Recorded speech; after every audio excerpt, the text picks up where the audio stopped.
and welcome back. So let's get straight to our today's discussion on people and politics, and we just need to understand a few things that really affect us as a nation and of course across our borders. And the right person to help me discuss that is Wakili Ken Amondi, who is an advocate of the High Court, who is also going to give us an in-depth analysis on what we should expect moving forward. Remember that issue of Pandora Papers from the legal perspective. What does he understand by it? And even for you as a Kenyan to understand what it entails and what you need to understand about it. The president has said that they will respond at the right time on what they know and what they should let Kenyans know about it. Wakili, thank you so much for joining us. Thank you, asante sana. Karibu sana. It's all over the papers. PD have got almost all the papers, have it on the front page. Uhuru secret money dossier, good for Kenya. Uhuru owns up to Pandora leaks. We have on the Standard, Pandora's box. It's all over the papers. Perhaps in simple terms, what do we need to understand about this? Victor, it's all about offshore accounting and holdings. Yes. And let me say that per se, it is not illegal to own an offshore account. Say for the fact that our constitution places certain thresholds, particularly if you are a state officer, in the sense that you ought to disclose the offshore accounts that you operate. Secondly, let me also say that it's not that if you own an offshore account, then there's anything illegal pertaining unto it, especially if the source of the funding, as it were, is legal.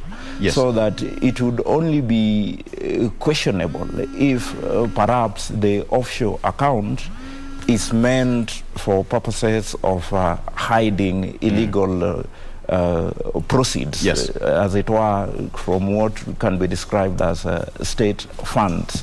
So that in respect to the question of His Excellency the President, I think the issues that would arise would be, for example, when was that particular account opened? Was it an account that was opened before he became a state officer? Yes. And of course, for His Excellency the President, I mean, the provisions of the Constitution that we are talking of, and their 2010 Constitution, so that we would be speaking of, you know, from the time he served in the cabinet post 2010. Such that can it then be said that, you know, that particular account was opened when he was a state officer? Yes. There would also be the question of who particularly owns that particular account, because from the reading of the expose, it talks of, you know, the Kenyatta family, yes, and not necessarily His Excellency the President. And I think it would also be important to point out, and perhaps the tax experts would be would paraphrase that best. Yeah. There's always the question of the distinction between tax avoidance and tax evasion. Yes. So that there is this notion that, you know, tax evasion is not illegal per se. Because one of the reasons as to why some people would prefer to, you know, place their monies in such offshore accounts, or what would also be described as tax havens, is the fact that, you know, you would escape from, you know, certain tax obligations, which would otherwise be, you know,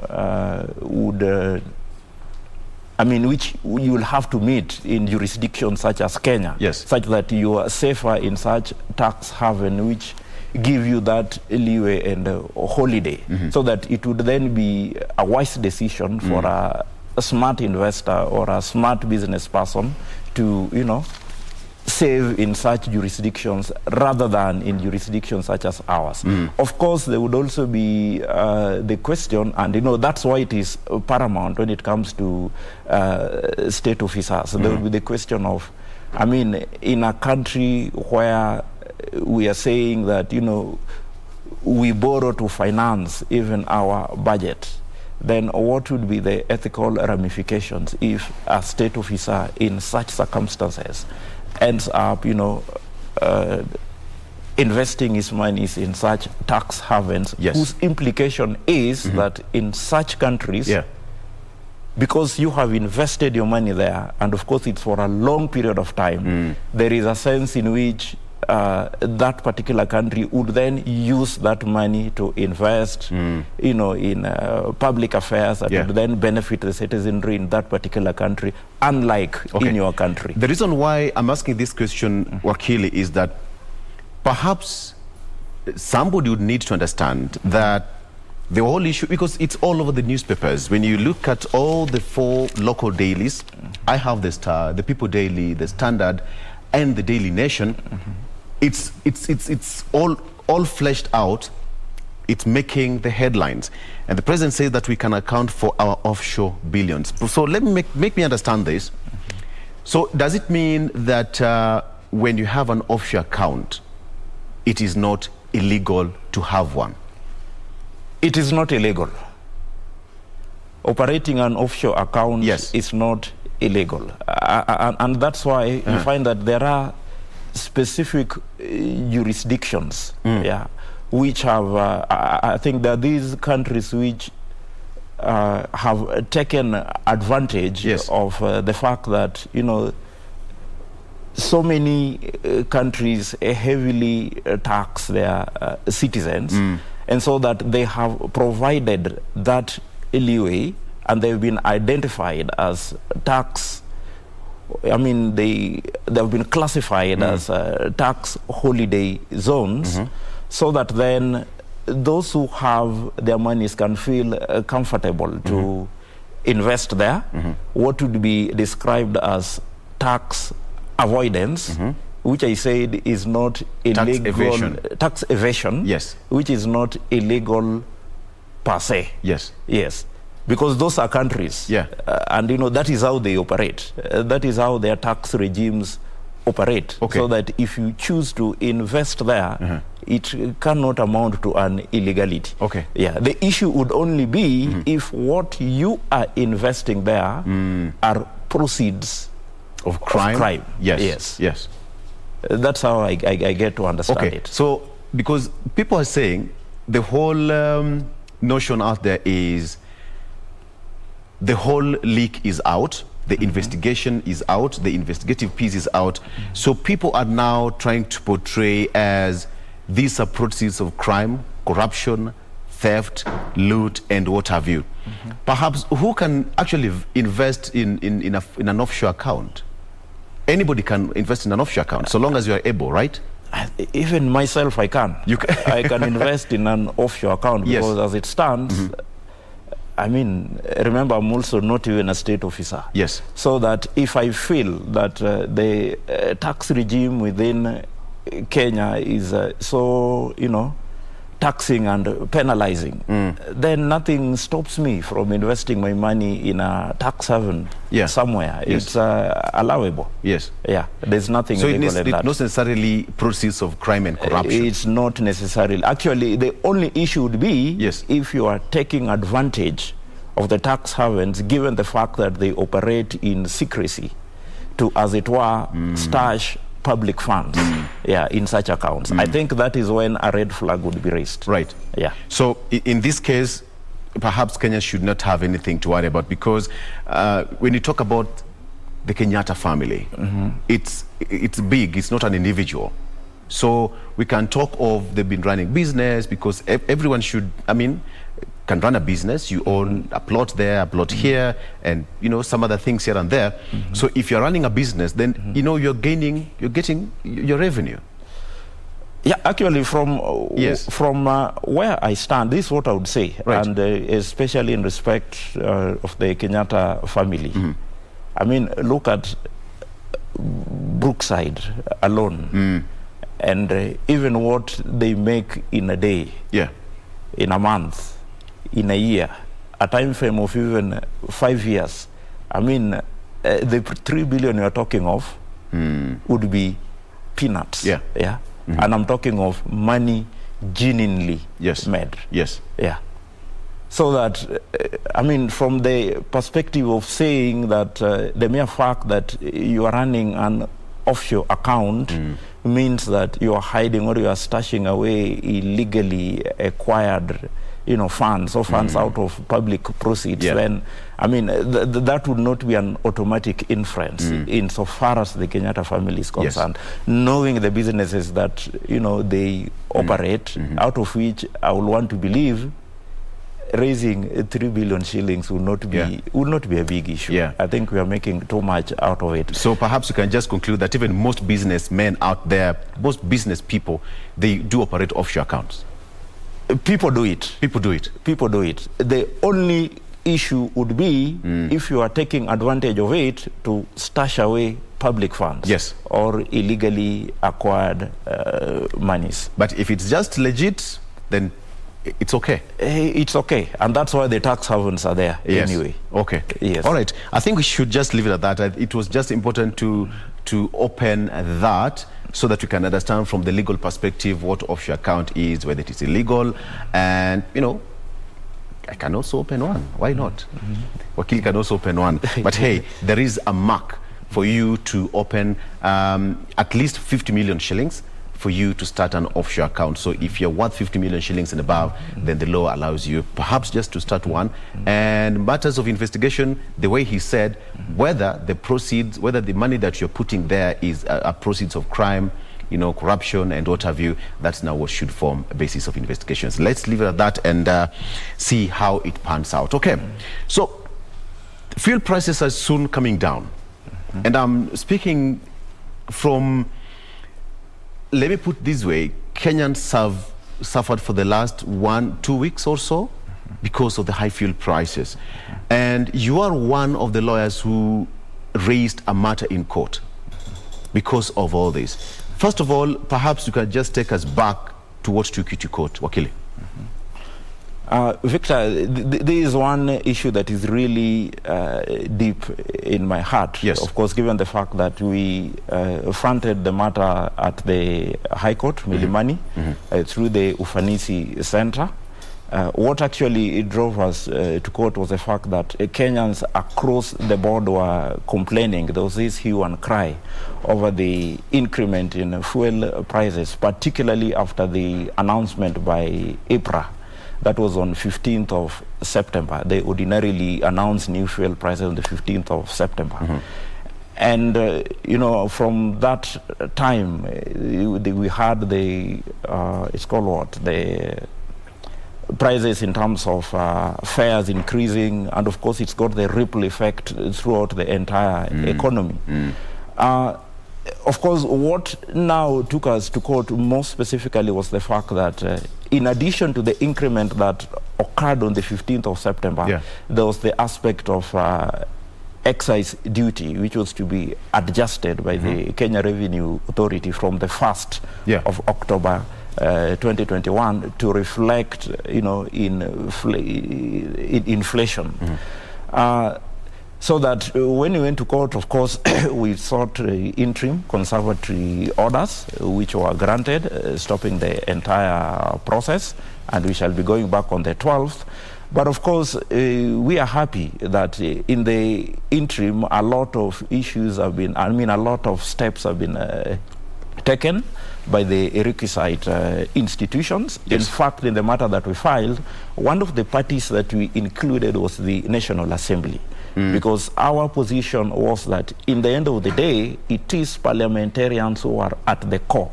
You see, even the bodies like the KRA, the IPRA, they will all tell you that, look, there is still regulations. Yes, because the problem that we have with the fuel price in Kenya is the fact that taxes account for more than half, actually around 60% of the price.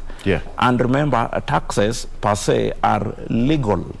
You have the VAT, you have the Petroleum Development Levy, you have the railway, whatever. There are around 6 taxes. And who crafts these particular laws? It is a parliament.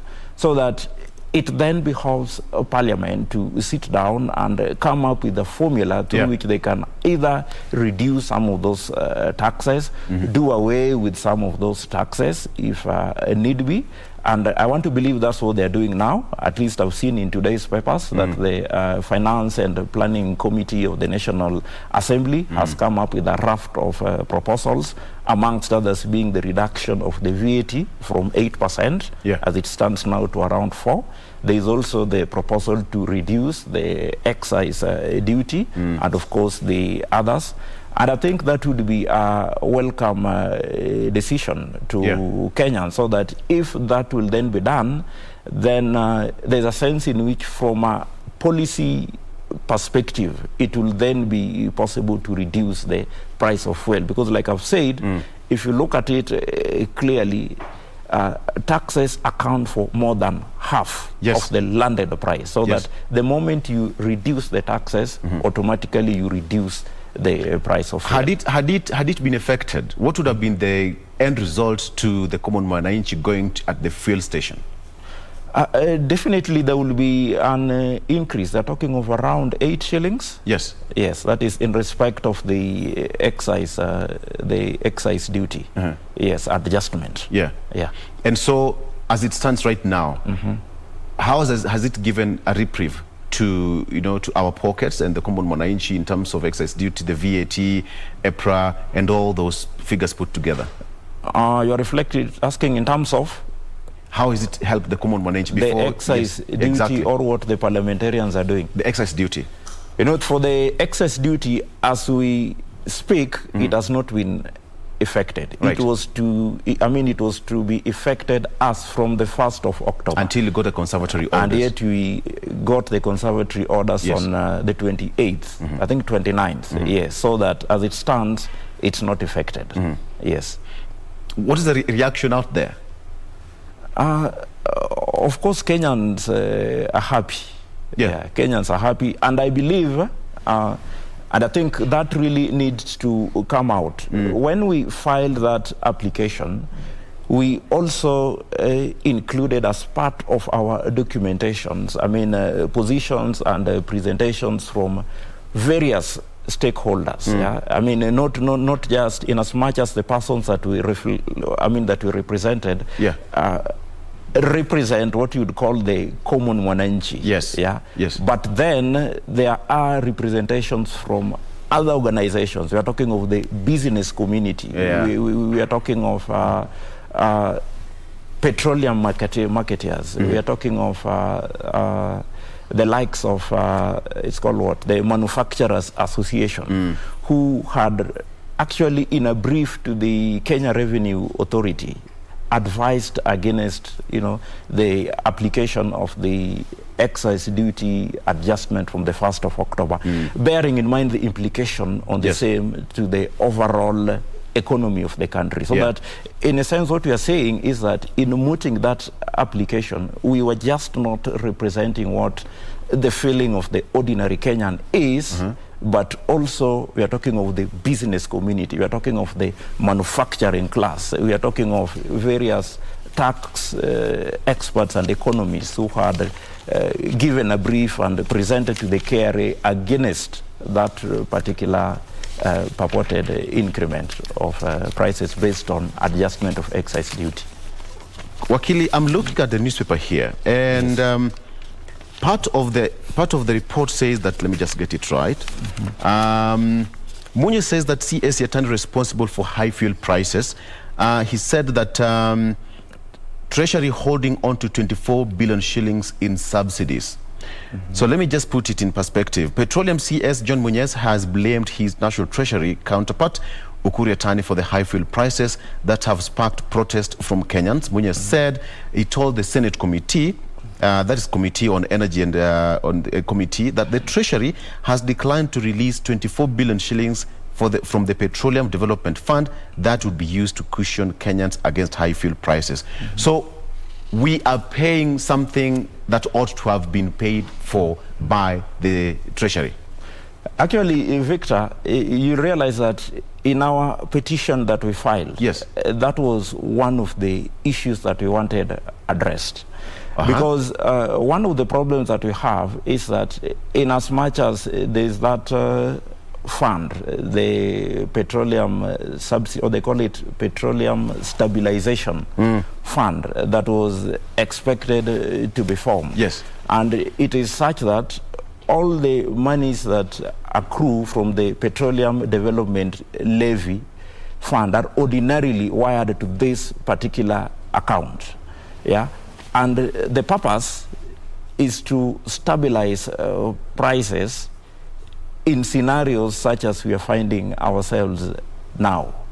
So that one of the questions that we were raising, and apparently it was raised to the PA's Treasury and the mandarins in the Finance Ministry when they appeared before Parliament, yes, and even at the Senate where they did not appear, was that the question was, what is the position of this particular fund? Because the claim was that it ought to have around 24 billion shillings. Yes. So that the question is, why is it that the same was not used to stabilize prices, that is prior to September 15th? No appropriate answer was forthcoming. In fact, there was an illusion from the PS that there is a possibility that I think the money was wired and used in some infrastructure projects. So that then it brought in the question, and that was one of the legal issues that we also raised in that particular petition, that is it proper to have a fund such as that operating without clear regulations? Because as it stands, the position is that there is no yardstick that clearly outlines when, how, and in what circumstances would such monies be used for the purposes of stabilization. Okay. And I believe that is the reason that then creates opportunity for such monies to be used in other projects, the way it was alleged to have been done. So those are some of the questions that we raised in the petition and which we expect to be advanced. So we're taking a break, and when you come back, just briefly, so there should be some hope for the common manager at the fuel station at the end of the day. Sure. Okay. So on that note, let's take a break. We'll be right back with more here with Wakili.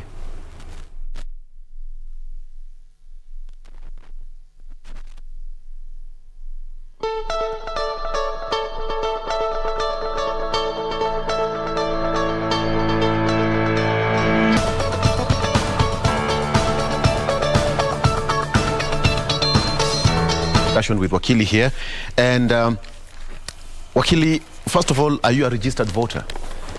Yeah, I'm a registered voter. I voted, from 97? Right. Yes. And IBC launched this the phase yesterday in Nakuru County, and it's going to continue for the next 30 days.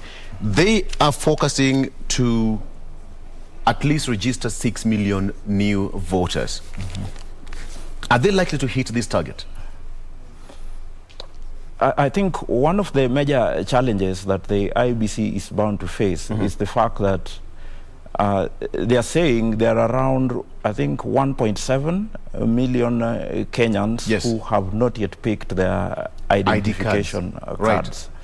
So that I think that is one area that really needs to be relooked. It calls for empowering and causing the provincial administration, particularly the chiefs and the assistant chiefs, to be in a position to summon these particular persons so that they get these IDs, which is a prerequisite before you get your identity, before you register as a voter.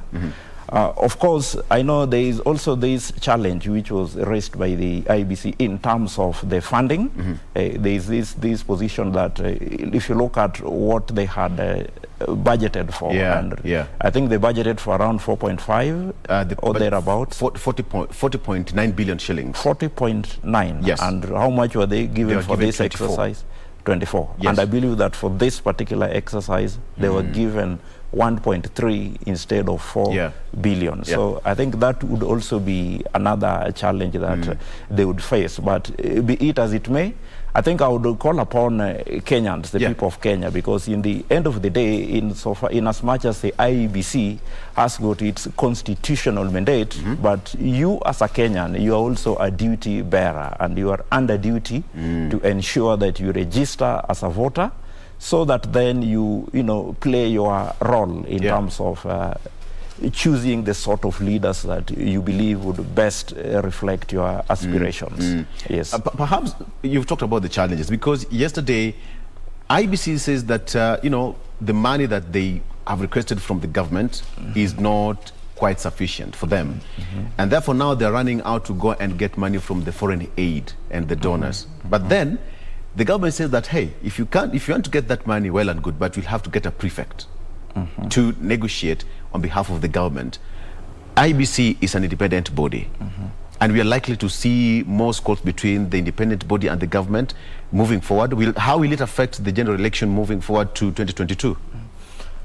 I think one of the problems that we have in the country is in respect to what extent can it be said that these institutions that are defined in the Constitution as independent, to what extent are they actually independent? Yes. And you realize that independence of an institution must first and foremost be captured from the aspect of financing. I think that's one of the problems that we have at the judiciary. Yes, with the question of the having the establishment of an ombudsman, and more so the judiciary fund, right? Because you see, like they say, him who holds the piper. Yes, I mean the person who has the money that in the end of the day calls the shots. Yes, yeah. So that one of the fundamental aspects that ought to be addressed in respect of independent institutions is to ensure that they have their independent financing. And I think until the IEBC has that, then the question of independence of the IEBC would always be questionable. Yeah. Be that as it may, of course, there's also the question of the IEBC itself demonstrating that, with that which you have been given, to what extent can you account for it? And you see, bearing in mind that we come from a country where, as from the last elections, and in fact I think even 2013, serious questions have been raised insofar as the spending by the IEBC is concerned, insofar as accountability. But I think it's on the higher side because of the technology we've applied since then, the biometrics, going digital. Back in the days, it used to be, Mlolongo system. Yes. Yeah. And again, when you talk about the expense that the IBC, and it's one of the most expensive exercises actually. Yes. But for the political class, they are trying to argue that, hey, you don't need all this money to conduct an election. Chebukati says we need this money. So who is speaking the truth? For example, while seated here, I was trying to do basic mathematics. Yeah. For the current exercise, which is expected to take 30 days, the IEBC are saying they were given around 1.3 for the current exercise. Yes. I was trying to do basic mathematics. 1.3 divided by 46 counties, 47. You get around, you get around, it will come to around 30 million or something, 27. Something million. Yes. And then I was taking the example of Kisumu County with 5 constituencies. So that you'll find that for each constituency, you'll therefore be talking of around 5 million. Yeah.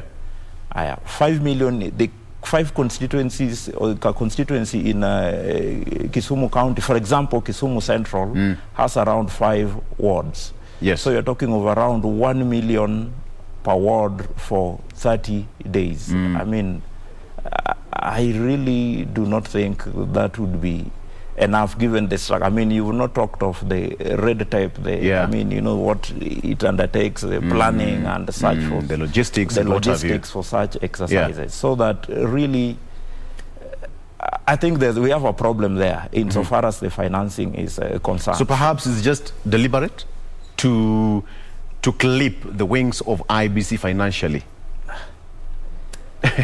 I would say that. Yes. But again, like I've indicated, you have to look at it from both sides.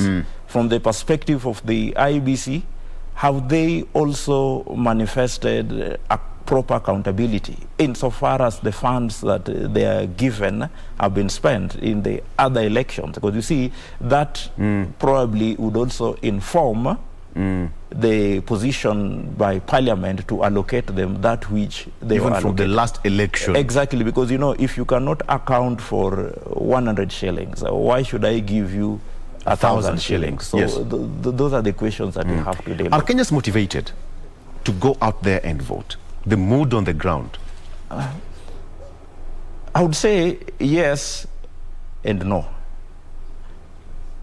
No, because, you know, people register so that they vote, during elections, And you vote, I mean, the motivation would come out of the fact that, one, if I vote, that my vote would ultimately count. Yes. So that to the extent that any time after you vote, then the same has to be subjected to a court process. And then the court process somehow finds that there's a sense in which your vote did not count. Then you see that would in one way or another demotivate certain other characters from, you know, registering and blah, blah, blah. Yes. But of course, with time and given the fact that as we speak, and of course you are aware, a good number of the proportion of voters are youth. Exactly. We are actually talking of around 75% Of the register, of the voters. of the voters, if I'm not wrong. And a good number of the youth, of course, do realize that there's a sense in which it all depends on them. There's a sense in which they can take advantage of, you know, the voter registration exercise and even the next election to put in place the sort of government that would, as it were, meet their aspirations. So that in a way can act as a motivating factor. But let me say that as an independent body, the IEBC, so that Kenyans can be motivated to, you know, take the registration, register as voters and ultimately vote. You must demonstrate during the election exercise that my vote will ultimately count. I know that the problem that we've had in the country has been so much, not really in respect to the six ballot, all the six ballots, but particularly the presidential. And which is the most hotly contested? Which is the most hotly contested position. So that really the IBC would really need to up its game. And of course, there's also this craze because, and Victor, you realized, you know, most Kenyans have resigned to the extent that they have come to believe that, look, in this country, votes don't even count.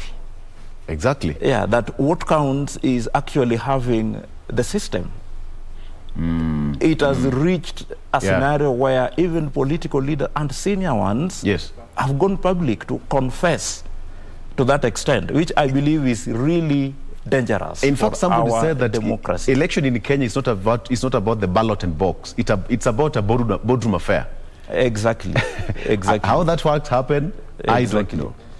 So you have to weigh that vis-a-vis the question as to if Kenyans are really have the spirit to even register as voters. Because when you peddle the notion that my vote will not count in the end of the day. That in the end of the day, some people will sit somewhere and make a decision. Then the question is, why should I even bother to vote? So I think those are questions that we really need to relook, and it's all at the doorstep of the IEBC. Wakili, look, from what happened in 2017, the nullification of the presidential election was majorly in the technicality on the side of IEBC, if I get it right. And here we still have the Chebukati-led team, who is still the chairman.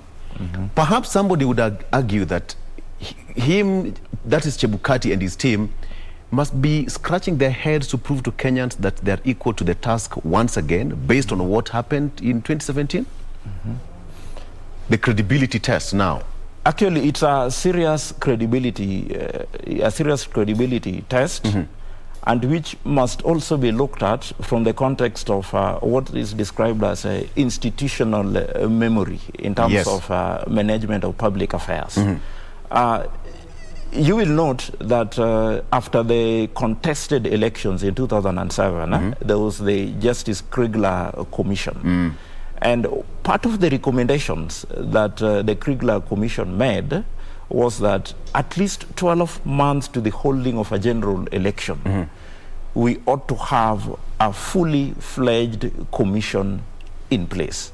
Intact. Intact. And so then you realize part of the reasons as to why we just have to be with Chebukati up to the election August 2022. Because if, the team was to be done away with, then it ought to have been earlier. And it's another procedure to get another commission. It's a tedious procedure. Yes. And even after they come in, there's that process of, acclimatizing yourself to the system. Absolutely. Yeah, so that as it stands, it's only the 3 commissioners, Chebukati and the other 2, who can be said to have that important and vital institutional memory heading to the elections 2022. Yeah, so that, we just have to be there with them. And of course, they know what happened in 2017. The fact that there was that crisis even the of servers, we are not so sure whether confidence. they're open or not. Remember, heading to that election, remember there was the Supreme Court decision and order that some servers were to be opened. It's an order that still stands.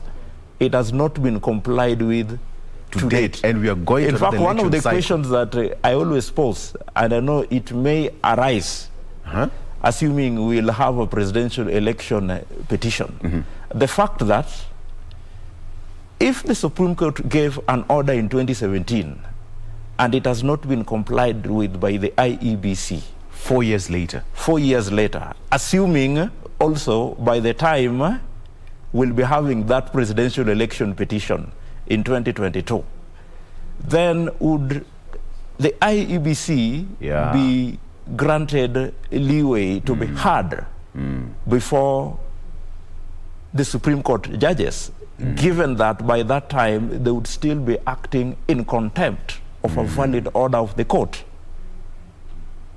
That is one of the questions that I expect to arise at that particular time. a very heavy question It's there. a very heavy question. So there's a serious legitimacy issue surrounding the IBC, and more specifically Chebukati and part of the team that he was must be engaged. worried about this.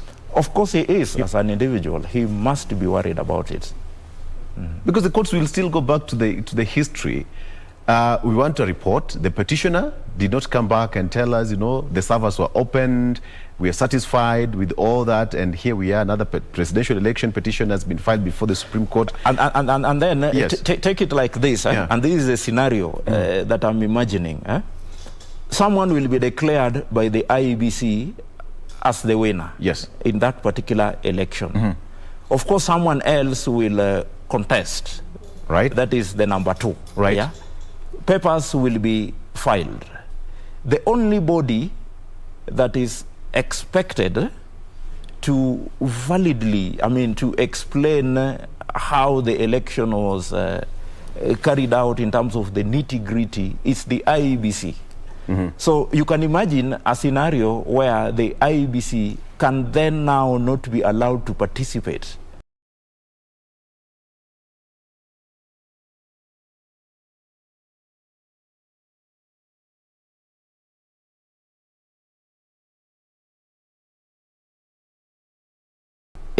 By that time, the chairperson will be the same chairperson who was, I want to believe, the main respondent. The third respondent in the elections 2017. Yes. Yeah.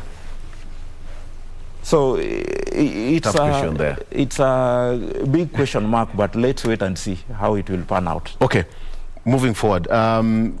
Just before we come to a close, what is your prediction right now that we are heading to an election? The case is still in court as we speak. The one for EPRA and the fuel levy and Otterview. As the lawyer, what should you expect? Of course, no lawyer would expect to do. Of course, on our side, in Yes. as much as I know that the matter is still pending in court, but from what has happened from the time we filed the matter and got the orders that we secured to date, more or less it has gone to vindicate Yes. the position So of Kenya our should have clans. hope. Yeah, at least from a public perspective, Yeah. because the parliament are speaking what we said. Parliament are actually trying to recommend part of the proposals that we had. Yeah. Like when we said that the taxes are so high, Kenyans are overburdened. So that in the end of the day, I don't know, but I see a scenario where the respondents may just be forced to own up. Own up. Yes, because in the end of the day, it's about the people of Kenya. Absolutely. All the respondents that we filed the case against are public officers, state officers who have got a duty to protect the interest of the people of Kenya, so that what best serves the interest of the people of Kenya, that is the line that they ought to undertake. All right. Yes. Okay. Thank you. I think that's the right time and the right place to Thank you. close that. Thank you so much. We've been speaking to Wakili Ken Amondi, who is an advocate of the High Court. We just touched on some of the topical issues that you need to understand. But one main important thing that you need to understand as a Kenyan, that the voter registration is on right now. It kicked off yesterday. If you don't have an ID card, go out there and get your ID card if you had applied for it. The administrative officers outside there, please make sure that you do civic education, mobilize people, go out there and pick your ID cards, and as well as your voter's card.